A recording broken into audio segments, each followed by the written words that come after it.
Yes, good. Good morning, everyone. Good morning. Can you hear me? Yes, we can hear you, sir. Very well. I'm Dr. Abdulkadir, Abdulkadir. I currently lecture in the Department of International Relations, Maryam, Abacha, American University, Kano, Nigeria. And besides, I do community development. I'm currently the national president of my alma mater, that is Government Secondary School Shika, and of course, secretary of the community where I live. So in class, I lecture international relations, and then a couple of other things. My topic today is a nexus between community development theory and community empowerment, the Northern Nigerian example. And I welcome you all to this 40th IACD Sub-Saharan African Region webinar. Thank you for this opportunity to share with you my experience at the grassroots level. I was born and bred in a rural community. So I'm going to speak from the perspective of somebody who is also in the rural community and share with you some of our own examples in northern Nigeria in an attempt to look at the nexus between community development theory and community empowerment. Next. I begin by looking at the community development theory and empowerment as deeply interconnected, which is forming the foundation basis for sustainable development. And this, I'm going to look at it with the basis of the theoretical framework that looks at the active involvement of community members in development processes. Next. By fostering a sense of ownership, this community development theory promotes sustainable practice. And there is an interdependence between community development theory and community empowerment, as evidenced in the shared goal of fostering community well-being. There I say empowerment as a process, it involves enhanced capacity of individuals and communities to make informed decisions and take collective action to achieve a desired outcome. Next. Now I'm going to conceptualize two key components, community development and community empowerment. Community development theory encompasses various approaches that are improving quality of life in these communities. While community empowerment is a process of enabling communities to take control of their development. Further in the work, I'm going to see this next, where do they have connection? Next. Now, the nexus between the two can be looked at in the form that they have a shared goal from promoting community well-being. Thereafter, we're going to see that while community theory is a theory that gives a tenets, the empowerment is a practice. Next. Key aspect of the nexus. Capacity building, which is essential for both the doer, participation, both of them look at participation in both. There is self-reliance, there is asset-based development, there is empowerment through education, there is community-led initiatives, collaboration and partnership, inclusive and sustainable development, community engagement, and of course, addressing power dynamics. Next. Now, I'm going to look at three, each from the cardinals that explain community development theory and empowerment. For theory, it provides framework, it emphasizes participation, and then it looks at community strength. While empowerment looks at how communities can control their development. It builds capacity, and it enables them to also take their needs and aspirations in their hands. Next. Now, I'm going to look at major highlights of these theories in perspective.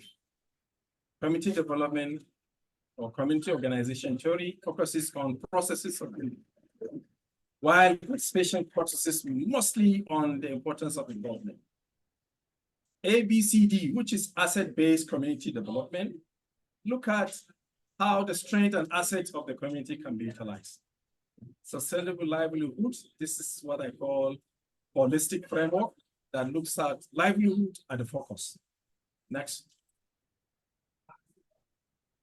Human development theory focuses on how to put the human capital in perspective, while capacity building tries to look at the various skills, knowledge that can be put together in individual organizations to empower them.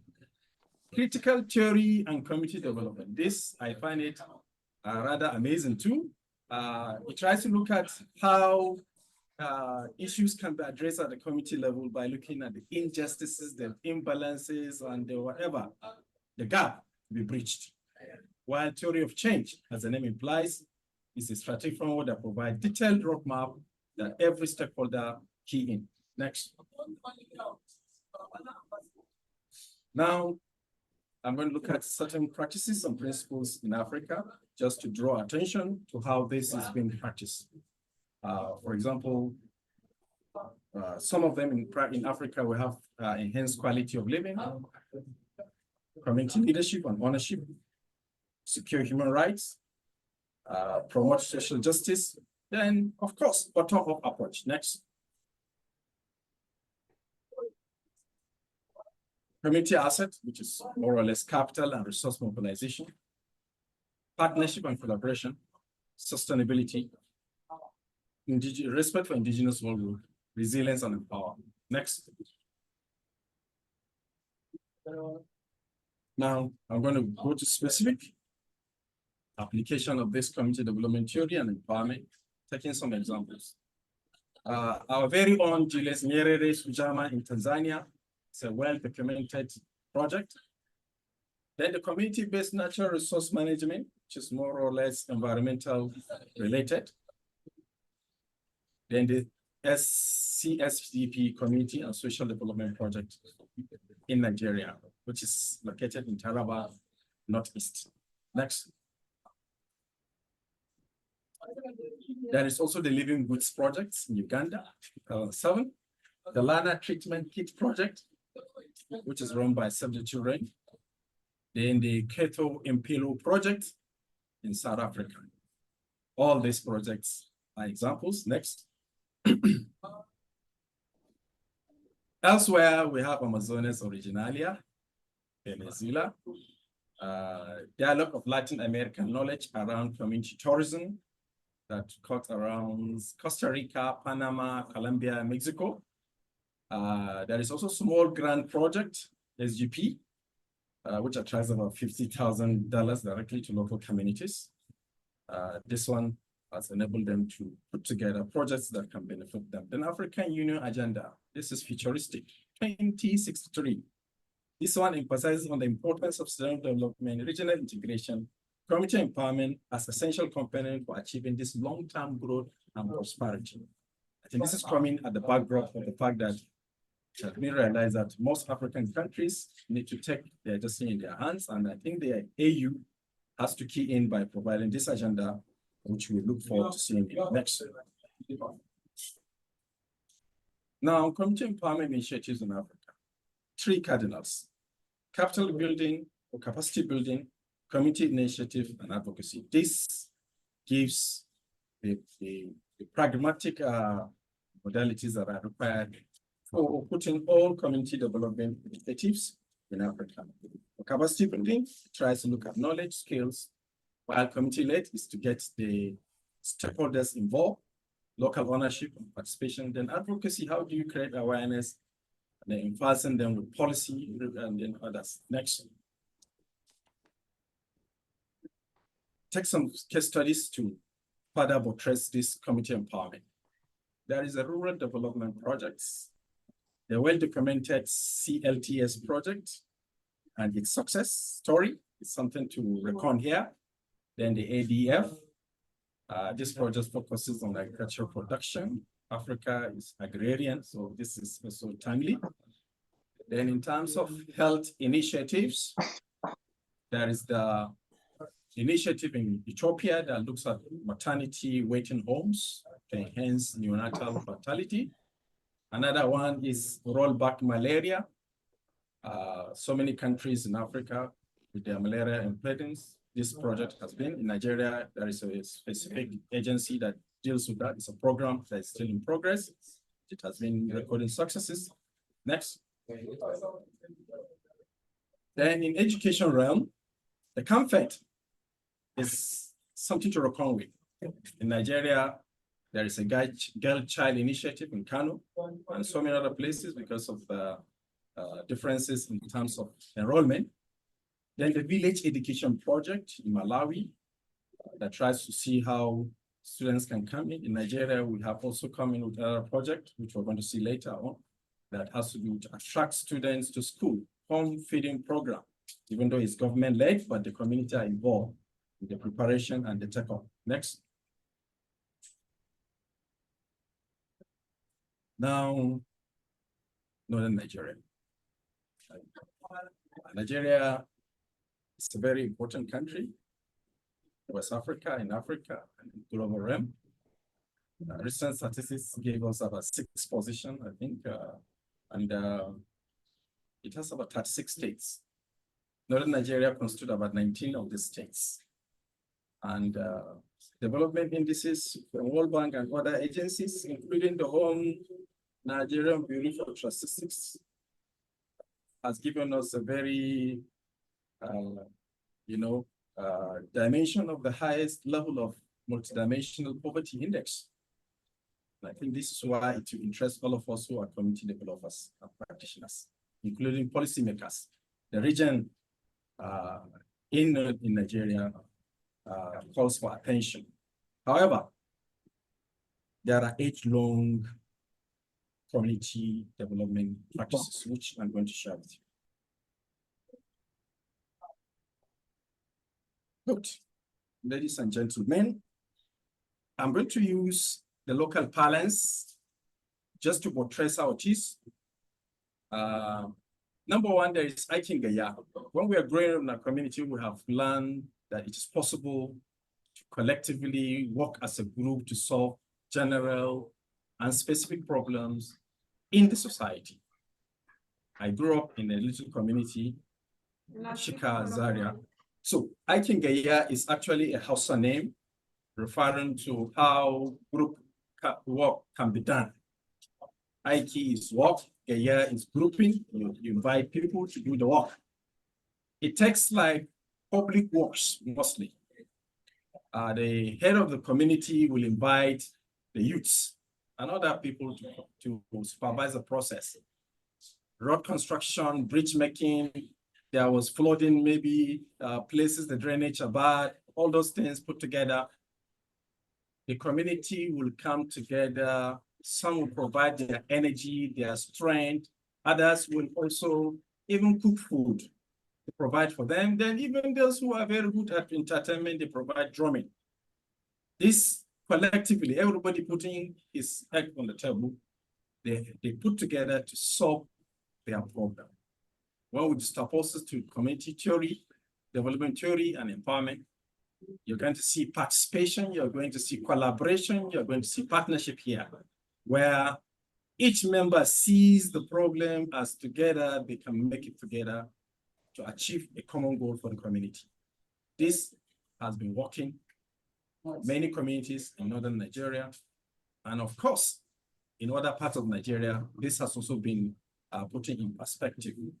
Then the Aikingandu is another Hausa word referring to, because in the northern Nigeria, we used to have large families. And these large families, sometimes a clan. You see generations of generations, but under one household. Usually, in this case, because a particular household can even take a hamlet or so. The head of household usually have a large land parcel. He provides for some or all the family. Therefore, what they do, the grown-ups usually organize themselves since they're energetic. They go to handle all the farm activities at the central. Individually, they have their own, but they all come together and see that since the head of household is the traditional, spiritual, and of course, the sociological leader of the house. They need to put in their best to see that. And that practice has been going on for larger families. They help to have bumper harvest at the end of the day because of the collectivity. At the end of it, in some families, they have a central cooking system. Everybody eats from the same box. That also brings them together. So this is Aikin Gandu. Then there is Yansakai. Yansakai refers to voluntary youth-based organization. What they do, as the name implies, since they are not being paid, and their own violation, they get involved in many community development initiatives, cutting across security. In northern Nigeria, especially in recent times, we have been bedeviled by insecurity.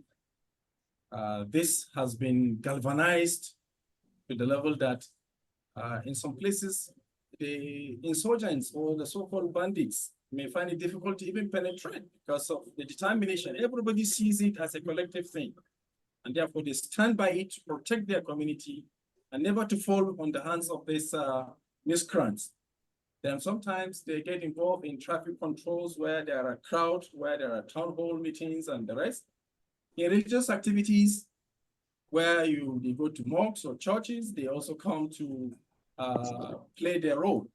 Then youth empowerment, so many of them were educated. Sometimes they over provide their services, advocacy, entrepreneurship skills. Sometimes they have these skills, whether it is IT, whether it is sock making or anything.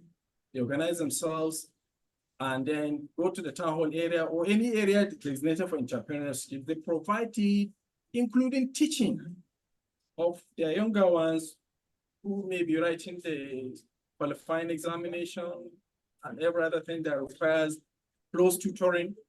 They provide it pro bono, free of charge, because they feel it is their community, they need to give back. This has been working for so many communities. They don't wait for government to do for them. So many have been able to achieve a lot with regards to that. Next slide. Adashi, this is like thrifts, so savings and thrifts. This is a very age-long practice. Sometimes you want to have ambition, you have projects, but you cannot have funds that can take care of it alone. You come into a group, you organize daily or weekly or bi-weekly or monthly collection as I speak. And there is a collector who is trusted, who gives account of it. Turn by turn, you receive their collections. So when A, B, X, Y, Z come with their funds, put together, there is going to be a lump sum for the person to take care of his immediate needs, whether it's expansion of business or payment of fees, setting up hostel fares, etc. This has helped a lot of people who have been maybe hitherto they cannot be able to own a house or they cannot be able to own a particular asset. At the end of it, they already plan it, budget it, and then use it accordingly. This has helped to empower them as much as possible. So many, this has also been borrowed even in organized society, civil servants, university community. They put up cooperatives where individually at your own volition, you make your submissions, and at the end of the day, you go and retrieve. And then the process tries to give you access to funds. And when there are funds, you can be able to make available whatever it is. So livelihood is enhanced with this kind of thing. Then there is Sangaya. Sangaya refers to an organized Islamic school where the pupils and students that are called al-Majri, they come from far and near. This practice has been criticized, but we're looking at community development. Before the advent of Western education, this has been the core source of education. Even though it's religious, it gives them opportunity to learn. And when they combine with Western education, it has been observed that because of that tutorial, because of the rigors of the memorization, it goes a long way in making even the Western learning to be easier. And it has enhanced further because of the control of the reservations that have been held by many, the fact that they have to fend for themselves, they have to also take care of their cleric, the person that teaches them. They go to their farm, they go to beg, you know, and then at the end of the day, sometimes the disadvantage is that they go out of the way. But a formal way has been made. Today, the elites have tried to make it more standardized. In our normal schools, there is Islamia where they take that. In the normal environment community, they put together voluntary systems where they set up those Islamia. The community members who are learned and clever, they provide teaching and services for them. And by and large, the entire thing brought to the fact that, yes, the government cannot do everything for them. This has gone a long way in making sure that a lot of them has access to Islamic knowledge, and by extension, it includes morality where it has been checked properly. Then there is Emperota. This is very common, where you have bushes. Emperota are like hunters. They group themselves into syndicates grouping with their local weapons and whatever. They go into the bushes to hunt for games or wild animals. They return, it provides source of protein immediately.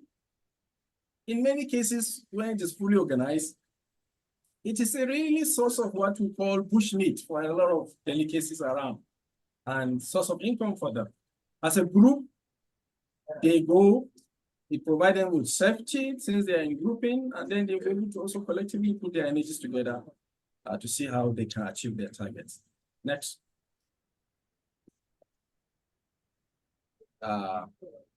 Just like the hunters, these ones are fishers, where you have water bodies. They also have an organized grouping. In Nigeria, we have even places that they allow the water to, to be protected until a period. We have what is called Argungu Fishing Festival in Kebbi, northern Nigeria. This one has been very, you see the nature of catching and the rest. So they go as a group. In their daily lives, this is what they do. They get the fish for subsistence keeping and also commercial purposes. Then we have an age-long grouping that's called Winger Dattawa or Majalisar Dattawa or Zauran Dattawa.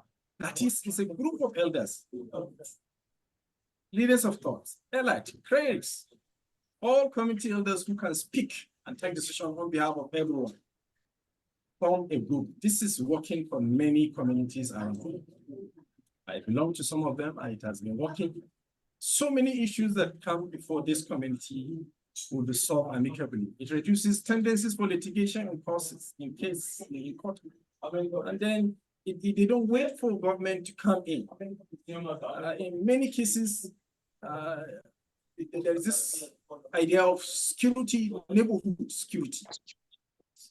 Groups that are living together, they come because the government cannot provide security for everybody. They engage themselves. Apart from the vigilante, everybody gets involved.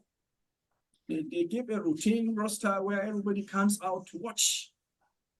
And then sometimes they use their money to build gates, barricades, to ensure that their places are secured. This is collectivity. And at the end of the day, they tax themselves to even pay for the hired security guards and the rest. And that has helped some places to reduce criminality. And then social and moral checks. This will help. Any new person in the community will be detected and they will find out what is his mission in that area. Any undesirable elements are quickly eliminated. Okay?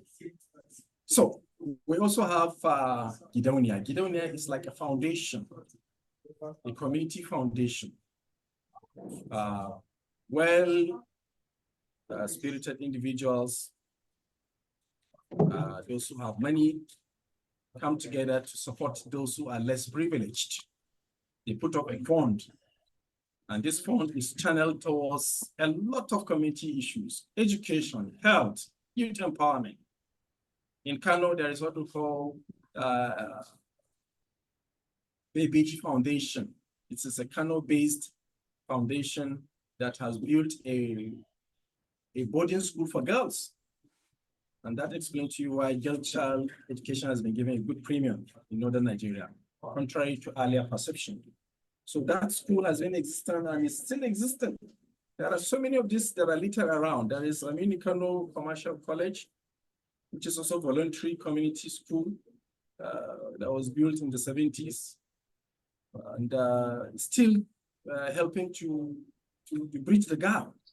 So there are plenty of them, voluntary schools, where individual or collectively, they put funds to ensure that these schools and other initiatives are taken to higher levels. This has helped in a long way to improve stability in so many communities around Nigeria, especially where it's been taken with very good sustainability.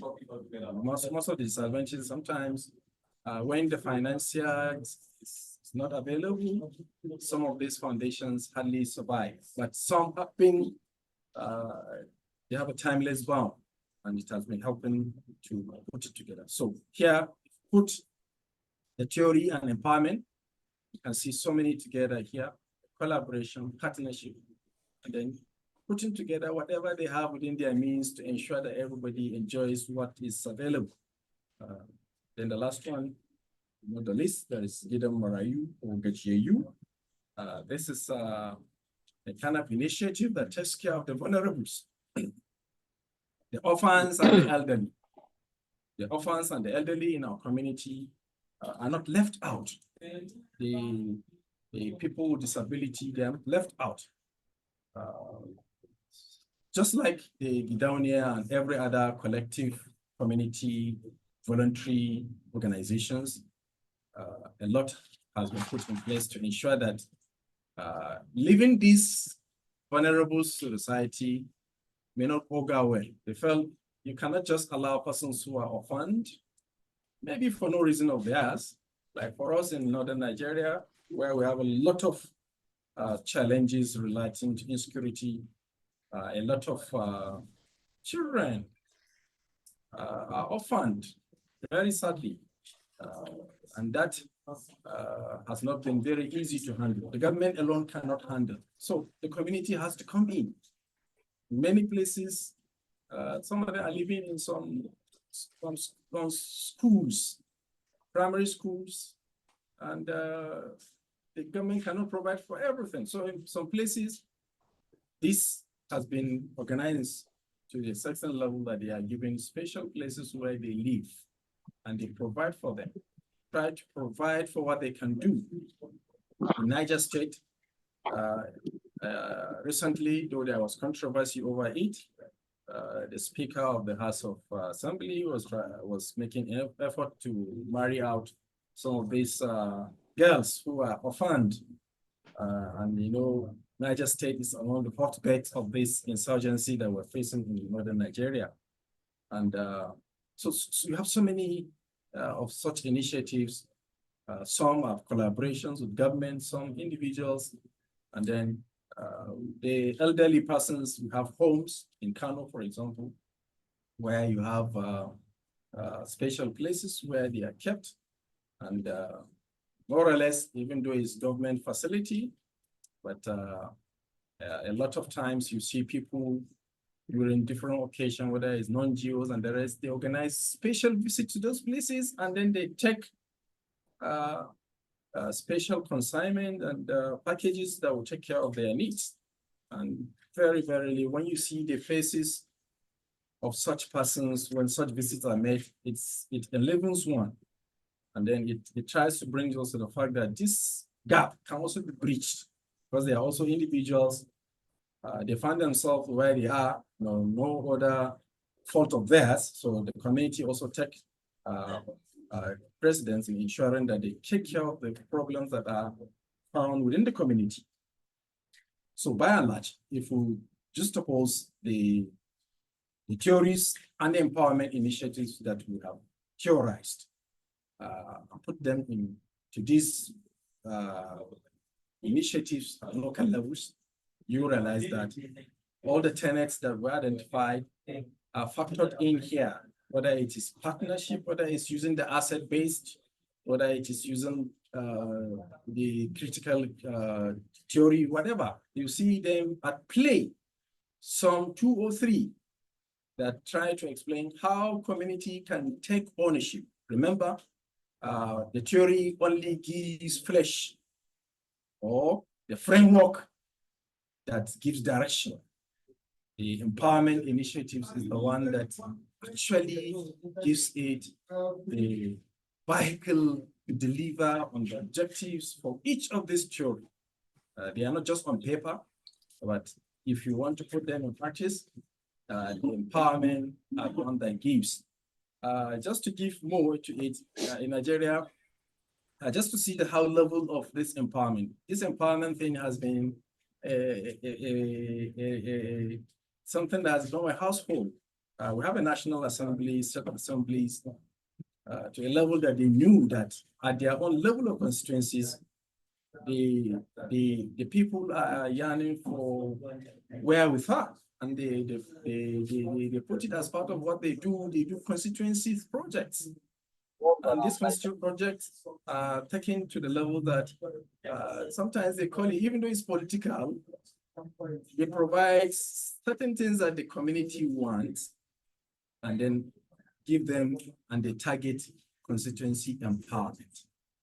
Even though it has political undertone, but to a larger extent, it has been responsible for so many bridging the poverty gap in some places. But it's not enough. It's just like a drop in the ocean, because they have the population rise, and then, as we mentioned earlier, the poverty, multidimensional poverty is excruciating. The level of inflation is also the high side. But we have a resilient community in Nigeria. In many cases, a typical home, a typical community is a municipal of its own. You provide virtually everything. And that's thanks to collectivity. You provide your boreholes where there is no public water works, provide your security, because the number of armed forces, the security, the police are not enough to cover everywhere. You provide it for yourselves. And then, of course, power supply. You provide your generators or solar. In most cases, you have in some places, there is a joint collaboration for even power supply. That's another area. You have them jointly, you collaborate, you pay for the gas or diesel, and then you get it shared. It helps to reduce the cost. You get a standby gen that services them. A typical example is a very busy market in Kano. That's called Farm Center. They have this collectivity. They provide the services for them, and then since they are going to be using power 24/7, they pay for it, and then they do the services. The Farm Center, the people that are, the youths that are there, is something, is a study for its own for another day. So we can see collectivity has gone a long way in our communities to ensure that we take the initiative, we take everything to the, and then get involvement to the level. There is this ownership you can see. And because it's a problem, you want to see it solved, everybody gets involved to ensure that there is the objective achieved. Next. Now there are challenges, of course.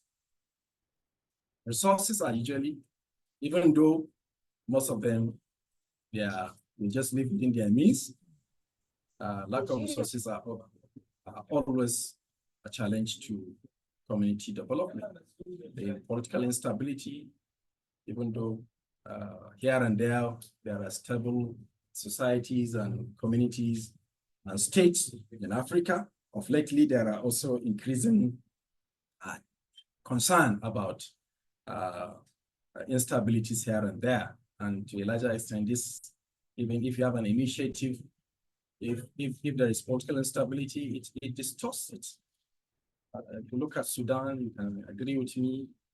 The local society are the receiving ends. So many other places you can see where political instability comes, it affects the local societies, refugees here and there, and the rest. So that's another. Next.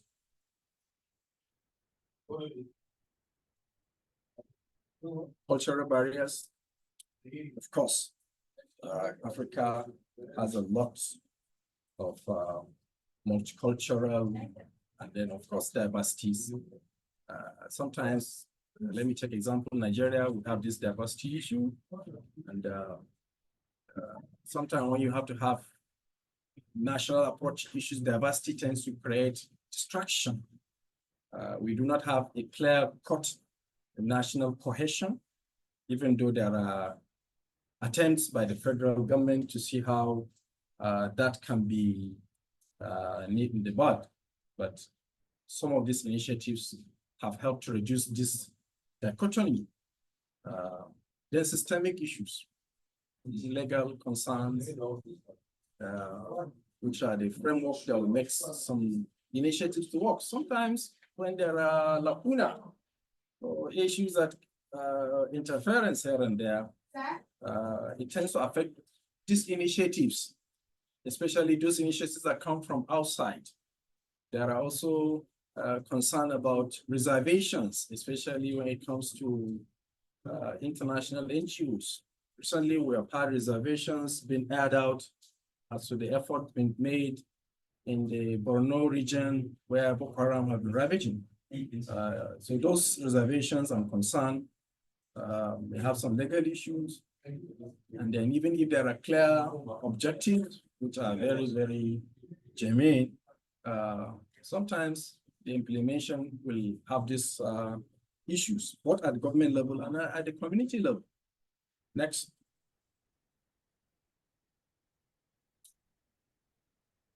Now, I will summarize by saying that the connection between this community theory and community empowerment is evident in northern Nigeria. Based on what I've said, it focuses on structured planning and collaboration to improve the community life. In northern Nigeria, where social challenges are significant, development initiatives have been essential in encouraging local participation and then building social. What happened yesterday? You said these efforts often involve mobilizing local resources and forming partnerships between community members, government bodies, and NGOs. Community empowerment extends community development theory by providing individuals and groups with skills, resources, confidence to drive their own progress. In northern Nigeria, this has been in grassroots projects addressing education, health, economic development. Such empowerment has fostered greater local ownership, enhanced involvement in decision-making, and more sustainable results. The interaction between the community theory and the empowerment in northern Nigeria has underscored the need to blend theoretical frameworks with practical approaches. The success of local initiatives demonstrate the benefit of empowering communities to lead their own growth, promoting resilience and sustainable growth. These insights can guide other regions with similar challenges. Next. This we recommend the following: exploring models for diversifying funding sources, leveraging on local resources, building partnerships that can help address financial constraints faced by many of these projects. Some of this can be local projects and can be government or PPP projects. What this paper is recommending is that there should be models for diversifying sources of funding, since funding is always a problem. Then understanding how political context influence projects. Here, because of the changes that are happening, mostly in government, where policies do not align with the initiatives of the incumbent, such things are usually jettisoned. But I think to a larger extent, if political contexts are key in when you are putting projects, it will help a long way to ensure that the project survives, even because government is a continuum. But sadly, this has not been the practice. Identifying best practice for engaging with local traditions and norms while promoting progressive change can help overcome cultural barriers and community acceptance. We have seen various methods and efforts that have been in place. If we enforce further, allowing people to own up, to feel, forget the differences, and put it in perspective to see that they do the right thing for us, for everyone to have it will go a long way. Then monitoring and evaluation framework, assessing the impact and sustainability. Most of them, even though they are not being put into a structured form, it can also be organized in a form that can be modeled with a robust monitoring evaluation. And when you have a robust monitoring and evaluation, it helps to allow for proper assessment of the impact of those initiatives. The various initiatives we have seen that are happening elsewhere, when they are studied in perspective, they can be replicated everywhere, looking at the challenges and the successes or thereabout when a new initiative is put in place. Then encourage knowledge sharing and learning among practitioners, policymakers, researchers. This, like a forum like this, is a very important one where we exchange ideas from our local experience and the rest.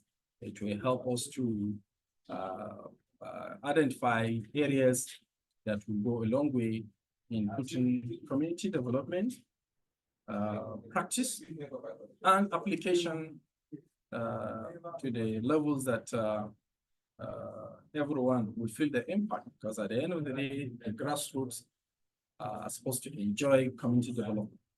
Next.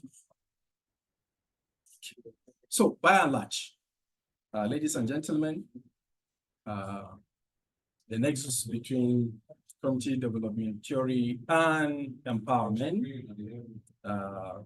can be said to be a twin concept, interconnected, intertwined, interlinked, and they are the edges of the same sword, both of them. The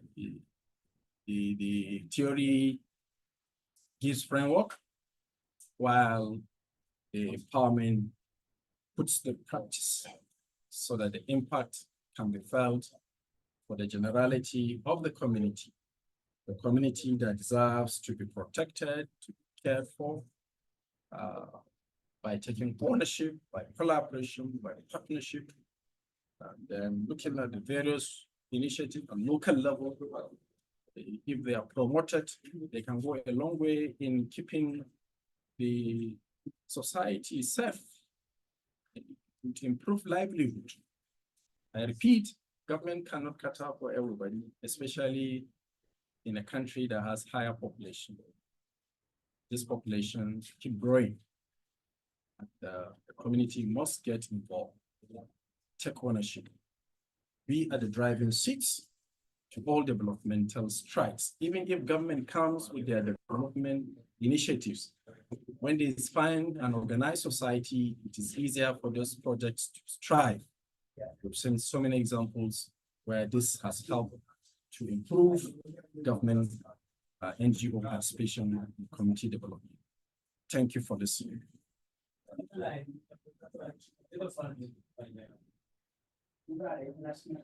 Thank you very much, Dr. Inuwa, for the wonderful presentation. Can we give him a round of applause and appreciation for work well done?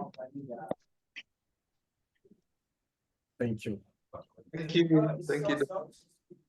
Thanks so much for addressing a topic that is so challenging and making it so easy for us to really connect and join the pieces here and there, because the community development theory is always an area of concern, putting a finger on what it is all about. Then again, the whole issue of empowerment, which again, we keep talking about it, and most of the time we can get lost in politicizing the whole process. Yet, all from what you've indicated and all these examples you've given in terms of what communities are doing at their own level to make a difference and to exercise their citizenship, put in their agency and voice to address the issues that are of concern to them. The fact that, again, we can pick localized names for some of these practices, meaning then we can do community development from the local dialect, from the local narrative, then that makes it a lot more easier for everybody. But again, from what I've picked, looks like community development is universal. It's only that we have different languages and different ways of conceptualizing it. And so, thanks so much for the presentation. The colleagues, thanks for joining. It's an opportunity for us to interact with the presentation. Comments, Dr. Inuwa has just provided the leadership. We are the professionals, and we can give some dimensions to, fresh dimensions to what is indicated. And again, also share our experiences from our practice. The floor is open. Let me recognize Abdul Hamidu, who is a trustee in IACD based in Nigeria. Welcome, sir. You might want to make your comment. Thank you very much. I would have loved, okay, good morning, good afternoon. I've seen some elderly scholars, practitioners. I can see Professor John, I can see Jimmy, and so obviously I think they should be able to kickstart the discussion. But sorry, permit me to allow them to just give them this privilege. Thank you. Okay, thank you very much.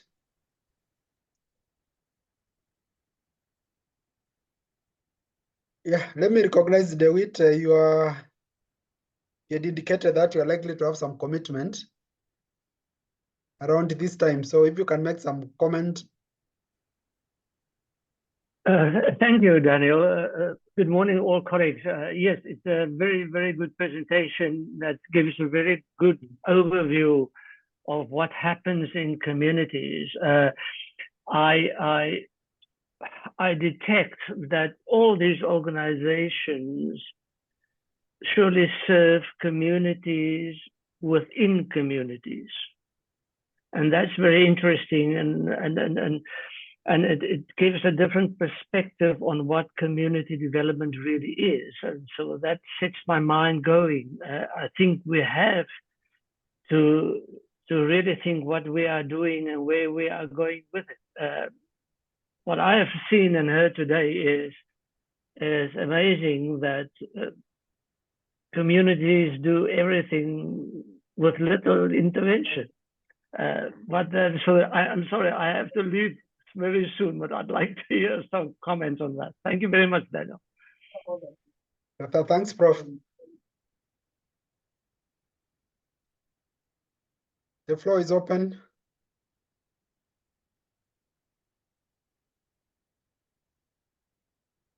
Because speaking from what Professor Dewitt is indicating, the question is, do we still need government to do community development? Yes, Professor Ogato. Yes, first and foremost, I want to join you in appreciating our colleague, Abdulkadir, for exposing some of those practices.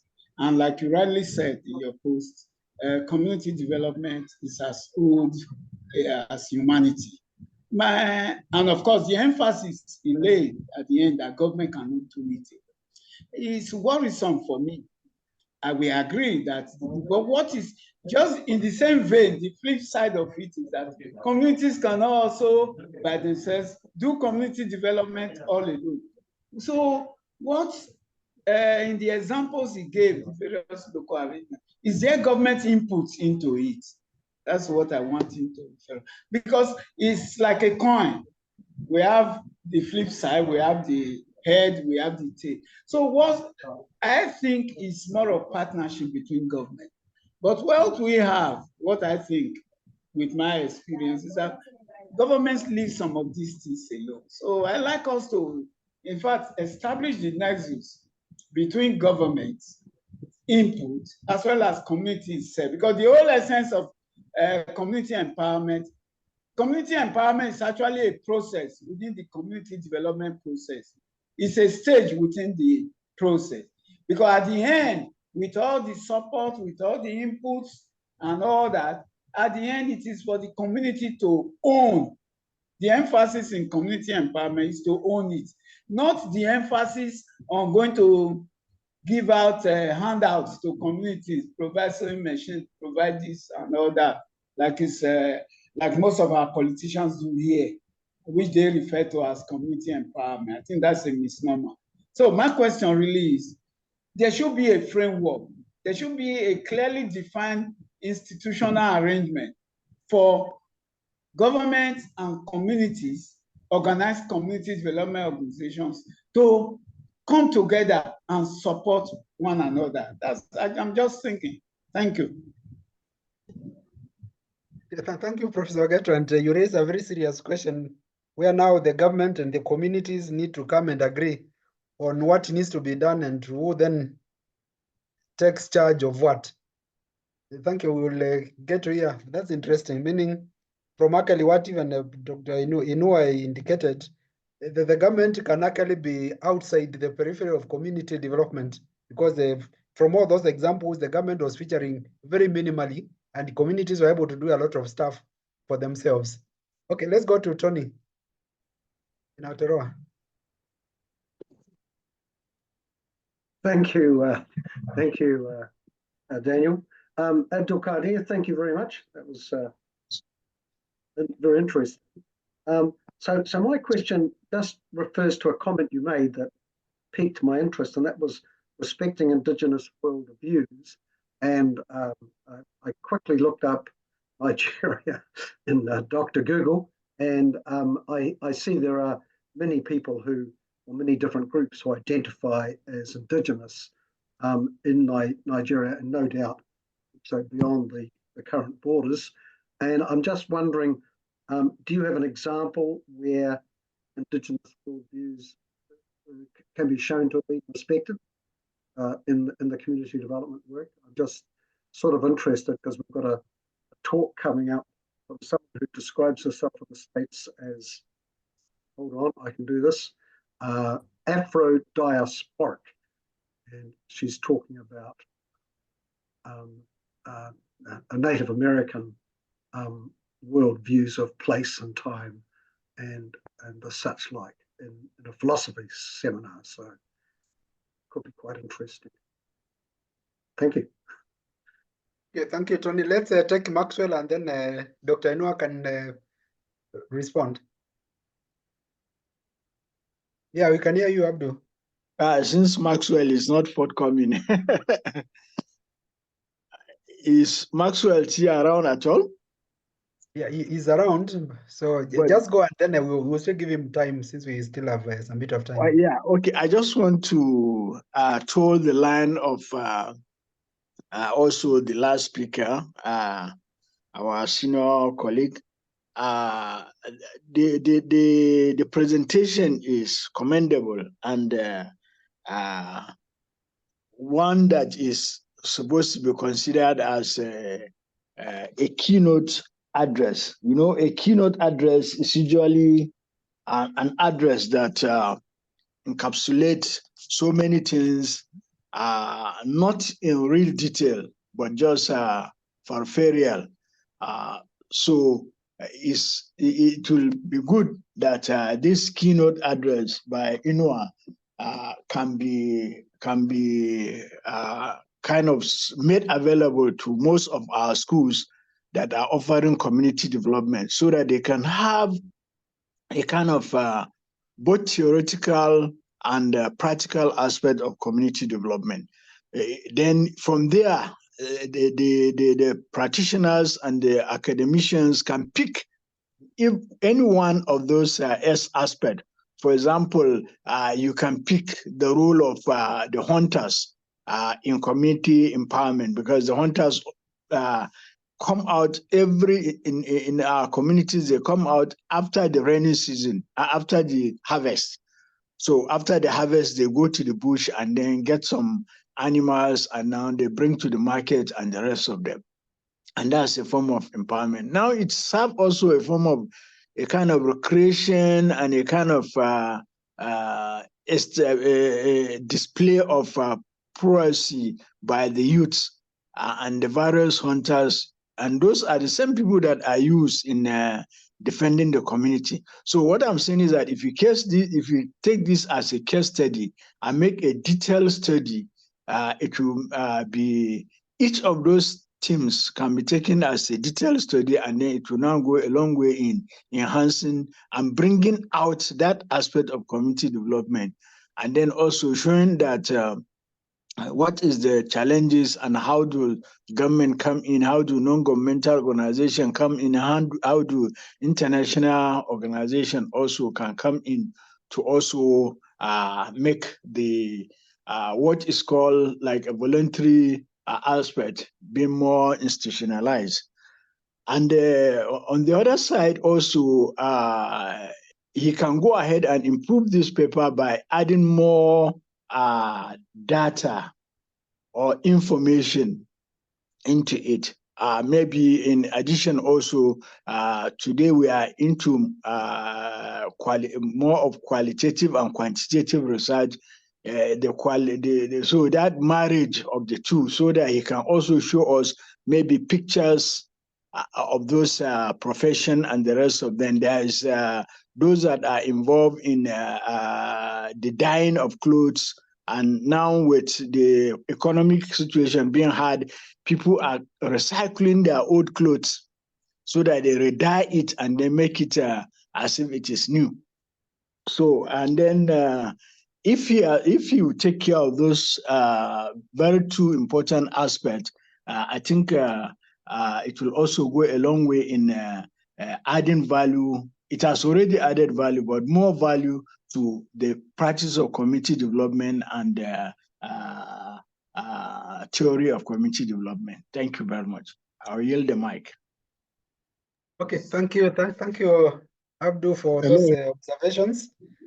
Let's go to Inuwa, and then I will come to Linda is in the second round of comments. Thank you very much. The first comment was on the relationship between government, NGOs, and the community in fostering community development initiatives. Yes, specifically, I narrowed the application to reflect the effort that has been made by community to ensure that their major challenges are met within a possible timeline. And these are the ones that are handy for them that can be done. Now, the government has a large bureaucracy. In Nigeria, we have a federal ministry of agriculture and rural development, now changed to agriculture and food security. The rural sector has been given a department of its own to address issues that are pertinent to communities. Most of the perception about community development is rural-based, even though community is community. But 70% or so of the populace are in this rural community. Therefore, at the bureaucratic level, at the federal level, we have those agencies or ministry or MDAs that handles that, including our very own humanitarian. The humanitarian ministry has been in the forefront to address many of these challenges that may emanate from activities that are happening within our various communities, especially those areas that are ravaged by insurgency and the rest. And they follow with so many programs, some of them including those that takes care of social support. And the homegrown school feeding program, for example, has been criticized in one hand and has been uploaded in the other hand. It has been identified as one of the process the government feels they should come in to support community. And they chunk out a lot of data to address why. Because people are saying, especially one of the speakers mentioned, why do you give handouts?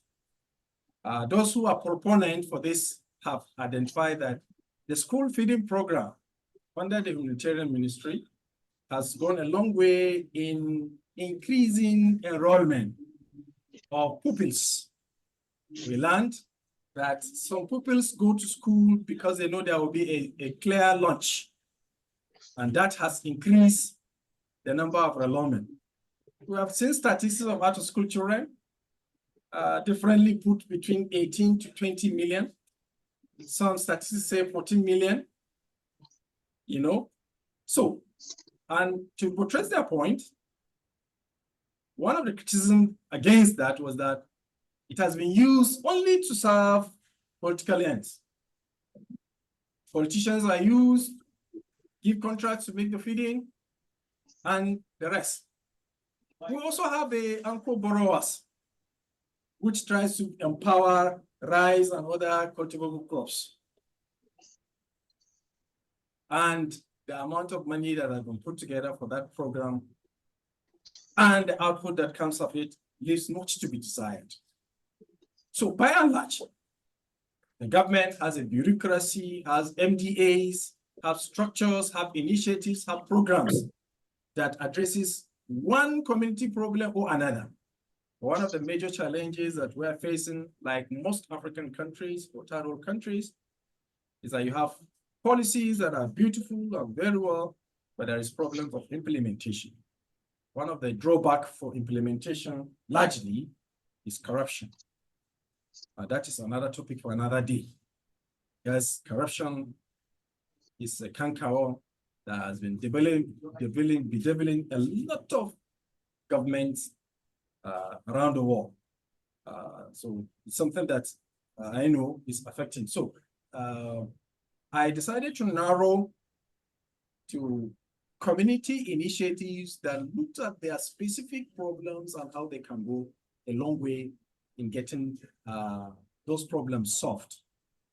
In my remark, I said, of lately, because of decay in infrastructure, because of corruption, because of the fact that things are hardly done, because there is no supervision, there is no taking charge. Public service in most part of third world, in Nigeria in particular, is something that gives us serious concern. You are going to see initiatives and policies that are come up. Even the citing of them will give you another issue. Political interference will come in. Some will tell you, why are you citing XYZ in so region? So all these things tend to affect how government interventions in certain places are coming. Even the community themselves do not help matters. Sometimes public facility that is built by government funds, that's supposed to be taken care by the people, are usually left unattended.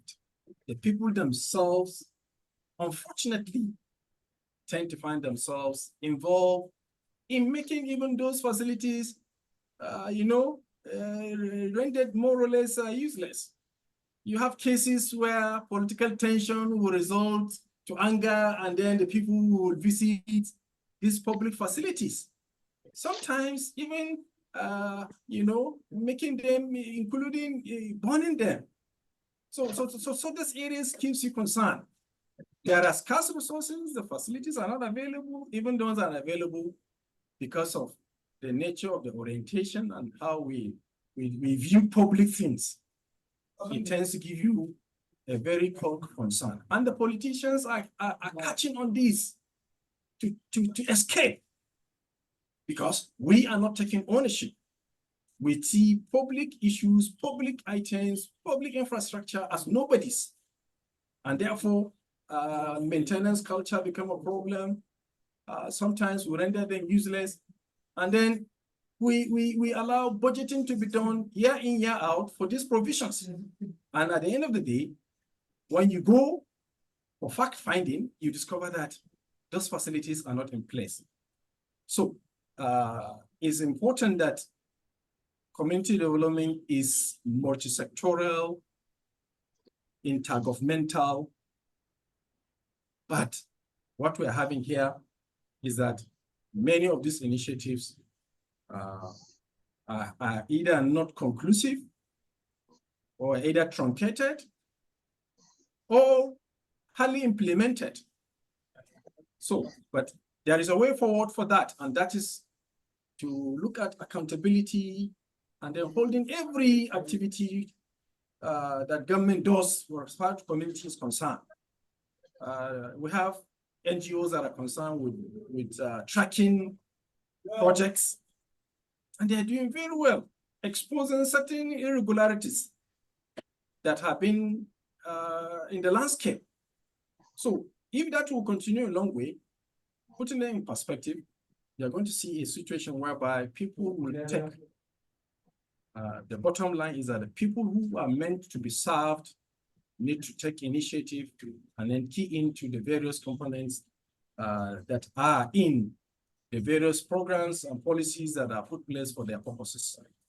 The second one was talking about, I've taken note of the comments that were made by Professor Abdulkadir and Professor Jim with regards to making this to have additional or future study that will look at some of these initiatives, local initiatives, in-depth study.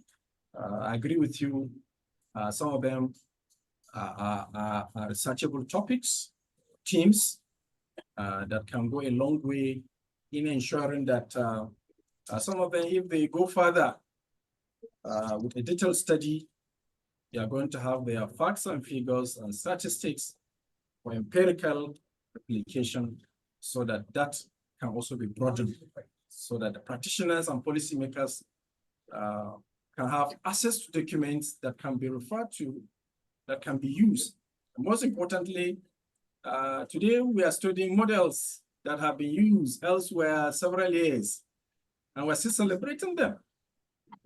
And this is as a result of documentation and further study.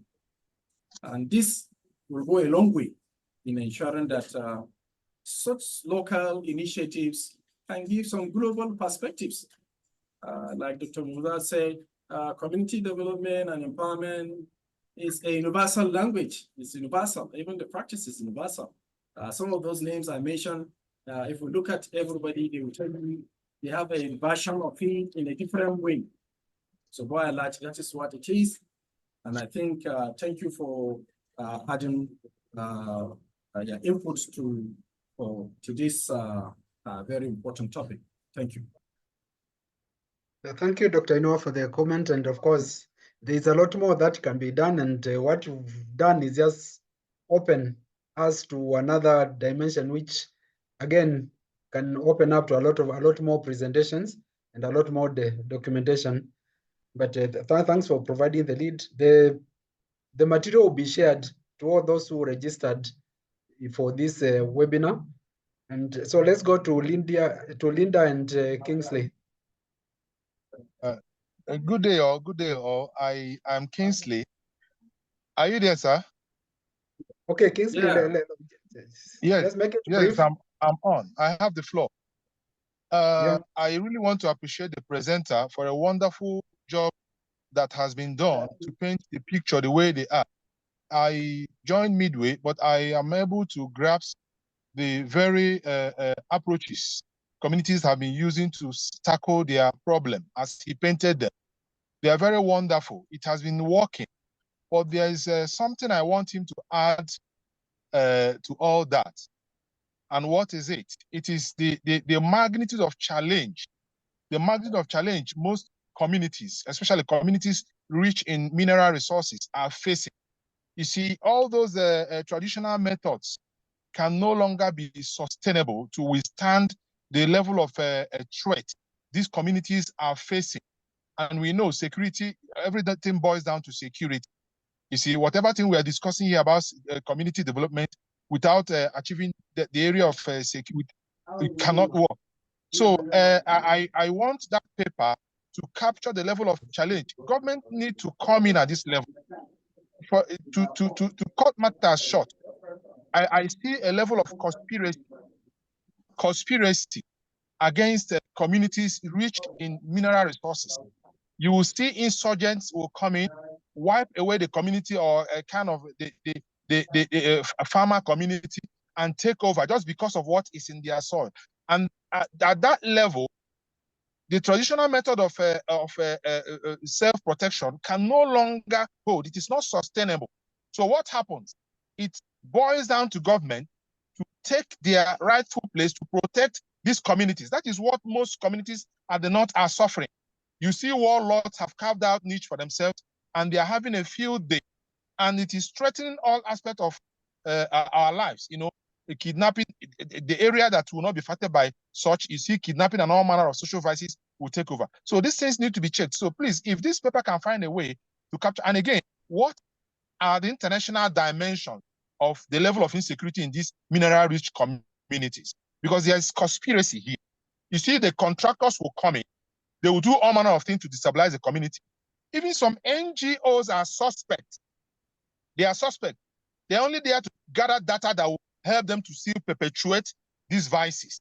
So the government must play a leading role here.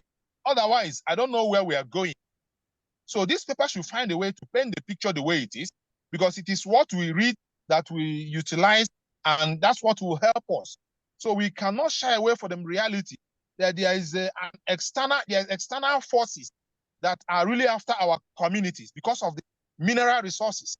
And their method has kind of overwhelmed or is more than the traditional method of safeguarding ourselves. So these are the facts, the truth. So government cannot shy away, but they have been doing that. They are shying away. There's one quote that has been very popular, that if any terrorism or insurgency that lasts more than 48 hours, that the hand of government is in it. Is it truth? Or stories of top politicians having their own minds, illegal minds, flourishing? My brothers and my people, these are matters for academic discourse. It must be painted the way it is. We know the story. Otherwise, we might be beating around about the bush. We must come out of this thing, and it must be addressed by the government at the center, because the level of threat is more than the traditional method of sustaining our community as we can offer. So please, this paper should find a way to really paint this thing. Let it be said the way it is, and we know it as it is. It will help us. Thank you for a wonderful work. Thank you. I'm done. Okay, thank you very much. And Linda, if you can make it very brief, and Esther, very brief. We have just 2 minutes to wind up. Okay, thank you for the opportunity. Hope you can be able to hear me, guys. Are you hearing me? Yes, Linda. Okay, I'm Linda from Kenya, and I'm glad to report that Dr. Muya was my lecturer in the university. I'm happy to join you on this platform again. It has been quite a long time, but here I am. My insights on what has been the topic of discussion is actually community development is sacrificial. To my end, I think it's more sacrificial because we look up to the government, we look up to the donors, we look up to the partners, but at the end of it, they tend to fail us. So I think it's us, those who are on the ground, to just join hands, then we can make everything okay. Because the challenges are still the same when it comes to resources. I think they're supposed to be budgeted for by the government, and it takes the hand of the politicians to get involved so that the funds can be set aside to help develop our communities. So to my conclusion is that we all just have to pull up and bring our resources together, bring our efforts together so that we can change our communities positively. Thank you for that opportunity. Thank you, Linda. Yeah, communities have to sacrifice even as we hold the government to account. Esther? Thank you, Dr. for the opportunity. Equally, I express my sincere gratitude for the presenter of the day, has given us a lot of insight on what is happening across the globe. We thought in Kenya, we are the only one who are struggling with a few things for community development, but it seems it's a universal challenge across board. Mine is to heard community development practitioners, our voices are not really heard on the ground. At grassroots, there is a lot of crime, a lot of omissions, while we have a lot of abilities and the capabilities as practitioners to change the world. I wonder how best we can team up and join our efforts together and do more for our communities and their families. Thank you. I'm representing Mama Africa International Family Foundation. Back to you. Okay, thank you, Esther. And I think we finished at that point with the call that as practitioners, we need to have our voices count. So that again is just not the government doing what they want to do, but also to be informed by the voices of us practitioners, and also joining with the communities to articulate on that which is important, so that ultimately we can exercise our citizenship and shape the community development discourse. We want to appreciate that we've run the course of 91 minutes. And of course, there's a lot more that can be said. It can be finished in one session. And we'll continue the conversation. And I'm glad, again, all the regions are engaged in this conversation. We'll find a way of finding some convergence. The material is going to be available on our IACD website. We have shared some announcements. IACD AGM is coming up on 5th of September. Members, we have shared the link. Kindly register. IACD is about us, not about the few people sitting in a few places, occupy offices. It is our network. Let's make it work so that then we can transform the world. We have our next presentation coming up in August on community entry. Going back to the basics, how do we get to the community? What are the key principles? What are the challenges? What are the opportunities? So that then all this process and the theories can start working on transforming communities. Again, presenters for this session come from amongst us. I have a slot for the October session. If you have a topic of interest, kindly get in touch. We schedule you. You present what is passion of what you have passion on. We don't assign topics. Just pick a topic. We'll give it shape and then we present. We have presenters for November. We have presenters for January. I'm looking for a presenter for October.